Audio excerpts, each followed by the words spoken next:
Those of the Weather Underground in the 1960s, of course, that violent group. Joining me now is Terry Turchi, former FBI Deputy Counterterror Director, author of the book In Their Own Words. Terry, these videos are hard to watch. They're not being reported on by the other networks, which is a stunning dereliction of journalistic duty. But what's the similarity with the Weather Underground, and why is that so jarring to you for people who still aren't familiar with that group?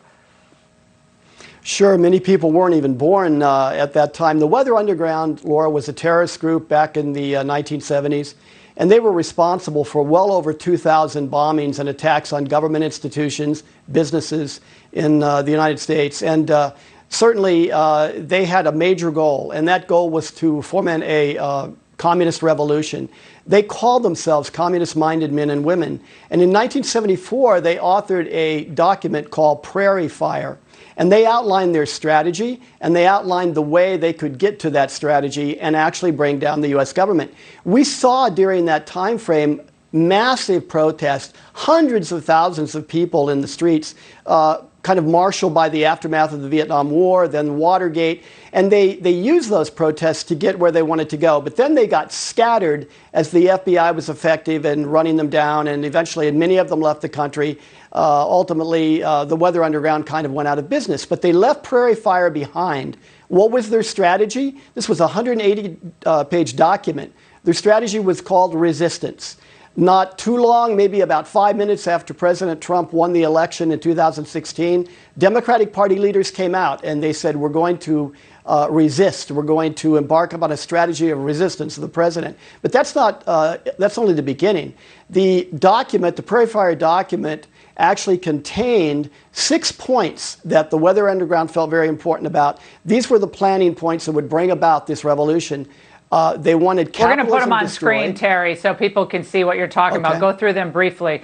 Destroy capitalism, the weapon of destroy choice capitalism.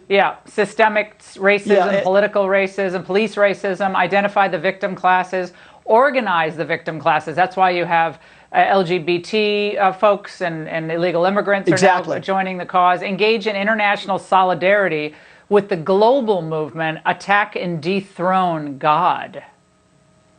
So let's take 2 of those points tonight. Let's take international solidarity and, of course, police racism.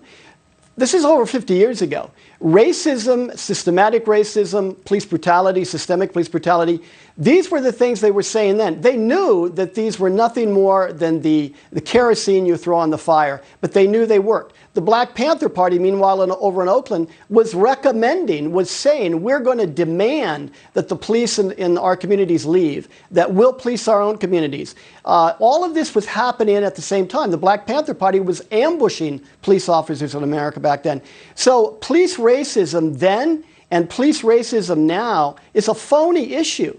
It has always been a phony issue. It is the issue that communist societies use to literally tear apart America and to be divisive. Those categories of people you have on that screen, those are the kind of victimhoods that they look for to kind of bring into focus large groups of people and get them on the team here. And so when you see these demonstrations, they're kind of a part of a lot of organized parties out there that are being brought in together. All of this has been adopted into the 2016 Democratic Party platform in almost the same language as you have on the screen. And, and now we're seeing their politicians.